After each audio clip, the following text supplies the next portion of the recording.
wabarakatuh. Gimana kabar tempat pelajarannya, Nana? Alhamdulillah. Dan di sini sebelum kita mulai pelajaran kita pada pagi hari ini, mari kita bacakan basmalah bersama-sama. Di sini sebelum kita masuk materi kita pada pagi hari ini, di sini anak-anak masih ada ingat pelajaran apa kita kemarin Tentang sholat berjamaah kan sholat berjamaah Fatin tahu sholat berjamaah ini Bu tidak sering dilakukan tapi sangat dianjurkan. ya. Kasih aplaus kepada Fatin. Kita lanjut ke materi kita ya anak, yaitu tentang sumber hukum Islam yang mutlak. Nah di sini anak-anak itu sudah tahu belum apa itu sumber hukum Islam yang mutlak? Ada yang tahu tulis tangan? Kepada anak ibu Hadiah, ada yang tahu? Tidak tahu. Di sini sudah dijelaskan anak. Coba lihat lagi. Sumber hukum Islam yang mutlak itu yang disepakati ulama apa? Disepakati ulama. Dalam mana sumber hukum Islam mutlak ini disepakati ulama? Yang pertama ada apa? Al-Quran. Apa itu Al-Quran? Ada tahu? Al-Quran. Ya, ada di sini. Al-Quran merupakan sumber hukum Islam yang utama dalam hukum perwijahan atau saat terdapat surat An-Nisa ayat 405. Nah, benar. Kasih apa? Nah, jadi Al-Quran merupakan sumber hukum Islam yang utama dasar untuk pembicaraan Al-Quran utama dalam An-Nisa. Mungkin anak-anak bisa dilihat nanti ya. Nah, jadi sumber hukum Islam yang utama disepakati ulama yaitu yang pertama apa? Yang kedua siapa yang mau baca? Al-Hadis Bu. Ya, coba. Al-Hadis itu terbagi kepada ini Bu pertanyaan dulu. Hadis itu apa? Hadis itu sepertinya ada suatu tulisan dari kepada Nabi Muhammad. Tidak Bu. Ibu, coba hati salah satu yang Segala sesuatu yang disadarkan kepada Nabi Muhammad baik dalam perkataannya, perbuatannya, takdirnya. Masya Allah. Kasih aplaus. Dan ibu di sini hadis itu baik perkataan, perbuatan dan ucapan Nabi Muhammad SAW. Dan di sini kita masuk ke macam-macam hadis. Yang pertama itu ada hadis qauliyah. Nah, hadis qauliyah ini yaitu diucapkan oleh Nabi SAW, kemudian dinukil oleh sahabat dalam bentuk yang itu seperti apa yang diucapkan Nabi. Jadi hadis qauliyah ini suatu yang diucapkan oleh Nabi Muhammad SAW, kemudian dengan para sahabatnya itu dinukil. Apa yang dinukil itu? Ditulis sehingga menjadi sebuah hadis. Nah, selanjutnya itu hadis fiqhiyah. Nah, hadis fiqhiyah ini yaitu berkaitan dengan perbuatan yang dilakukan oleh Nabi SAW yang dilihat atau diketahui oleh para sahabat dan kemudian disampaikan kepada orang atau umatnya yang berada di zaman tersebut. Dan di sini hadis fiqhiyah ini berkaitan dengan perbuatan. Jadi segala perbuatan Nabi yang dilakukan oleh Nabi Muhammad SAW baik dengan tingkah laku ataupun lainnya, maka disebut dengan hadis fiqhiyah. Dan kita lanjut ke hadis taqriyah. Apa itu hadis taqriyah? Di sana disebutkan Perbuatan dan ucapan para sahabat yang dilakukan di hadapan atau sebagai buat Nabi, tapi beliau mendiamkan dan tidak menolaknya. Nah, bagus. Di sini hadis taqriyah itu perbuatan dan ucapan para sahabat yang dilakukan di hadapan atau sepengetahuan Nabi. Nah, jadi hadis taqriyah ini suatu ucapan sahabatnya tadi anak-anak. Kemudian kalau Nabi Muhammad SAW tidak membantahnya, misalnya ada sahabat ini melakukan sesuatu perkataan tetapi Nabi Muhammad itu diam. Berarti ya setuju.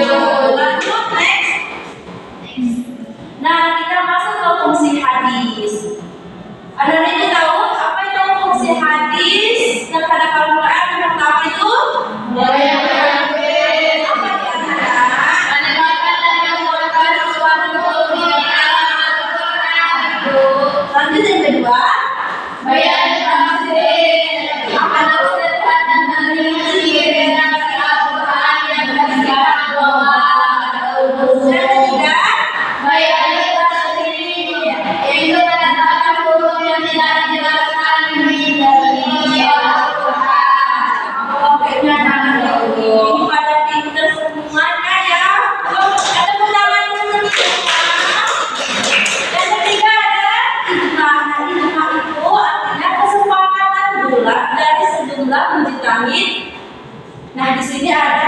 ijma?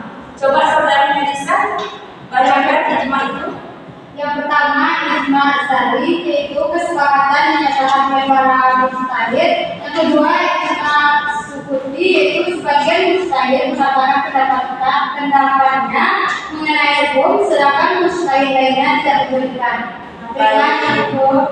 Baik, terima kasih kepada Ibu Melisa. Lanjut ke kias. Nah, kias ini artinya mengukur atau membandingkan sesuatu dengan semisalnya. Nah, di sini ada macam-macam kias ya anak-anak. Yang pertama, kias aula, kias yang menghilangnya mewajibkan adanya hukum. Yang ketiga, kias musawi, kias yang hilangnya mewajibkan adanya hukum sama baik pada hukum yang ada pada al-aslu maupun hukum yang pada al-far'u, yaitu cabang. Nah, lanjut next. Nah, di sini yang materi tadi sudah dapat dipahami anak? Sudah, Bu. Kita lanjut ke materi yang B. Ternyata itu di dalam semua hukum Islam tidak ada juga semua hukum Islam yang mukallaf. Yaitu apa itu mukallaf anak-anak?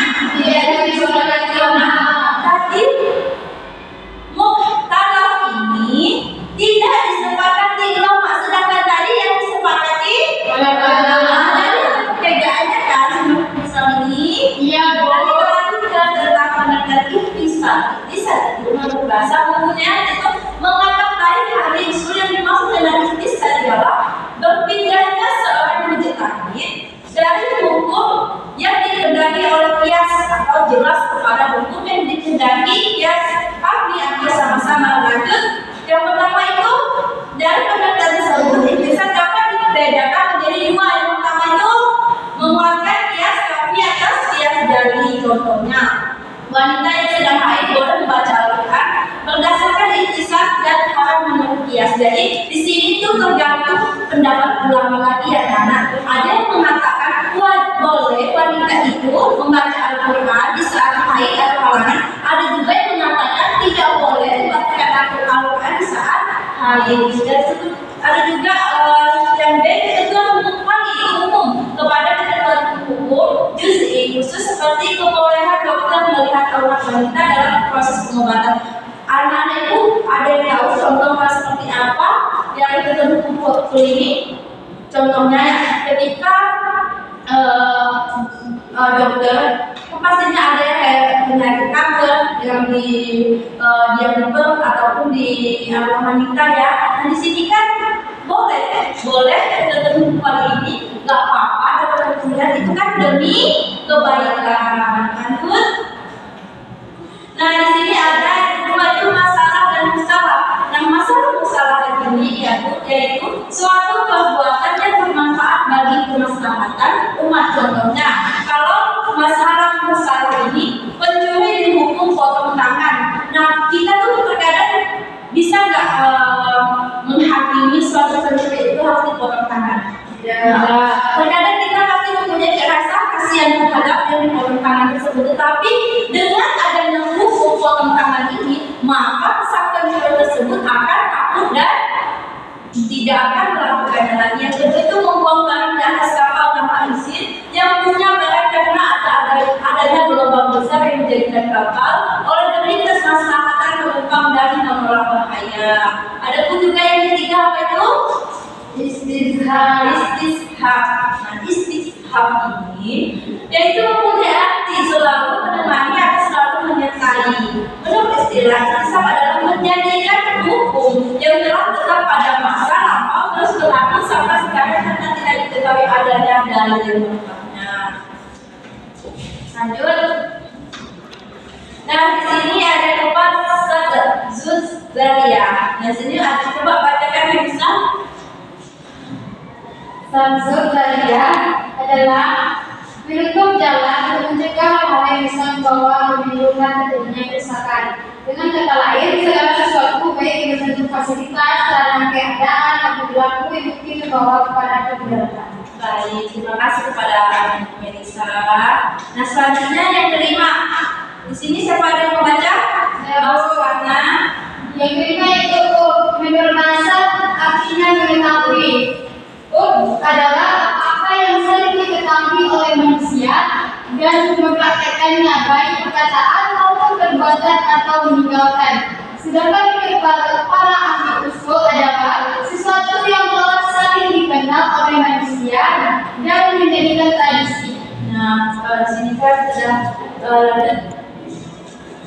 yang keenam ada Syar'uman ulama ini bacakan Syar'uman kebenaran menurut istilah adalah syariat yang diberikan oleh Allah kepada umat sebelum umat Nabi Muhammad SAW, yaitu ajaran agama sebelum datangnya ajaran agama Islam melalui lantaran Nabi Muhammad SAW, seperti ajaran agama Nabi Musa, Isa, Ibrahim, dan lain-lain. bagus. Yang ketiga itu ada mazhab sahabi. Mazhab sahabi ini diartikan berarti adalah pendapat sahabat Rasulullah SAW tentang suatu kasus di mana hukumnya tidak dijelaskan secara tegas dalam Al-Quran dan Sunnah Rasulullah. Mungkin anak ibu sini sudah dapat dimengerti tentang penelitian Tuhan tadi sebelumnya. Baik, mungkin cukup sekian yang ibu berikan pelajaran kita pada siang hari ini. Ibu minta kepada anak-anak ibu besok pertemuan yang kedua, anak-anak ibu sini buatkan tugas minimal 5 tentang sumber hukum tadi yang pertama dan kedua, dan dikumpulkan bersama ibu. Baik? Oke, cukup sekian. Sekarang kita bacakan hamdalah bersama-sama.